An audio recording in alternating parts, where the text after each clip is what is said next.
Hello guys, welcome to my new mini blog. આપનું હાર્દિક સ્વાગત છે. આજે તો અચાનક મારે જવાનું થઈ ગયું મારા ભાઈબંધને ત્યાં થાળ હતો.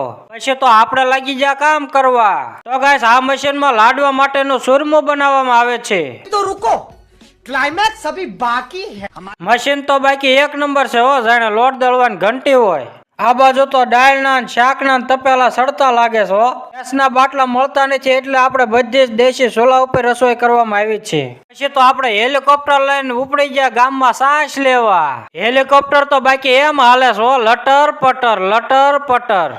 તો ફાઇનલી આપણે સાસ લઈ લીધી છે, આપ જોઈ શકો છો.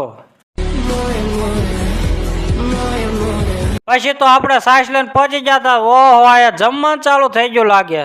પછી તો મેં પણ ડીશ લઈ લીધો હો જમવાની. હજી તો ડીશ લઈને બેઠો તો મારો મિત્ર મોઢામાં લાડવો દેવા આવ્યો. આ છે અમારી ભાઈબંધી હો. તો ગાઈસ, મારો આ વિડીયો સારો લાગ્યો હોય તો લાઈક, શેર અને સબસ્ક્રાઇબ કરવાનું ભૂલતા જ નહીં.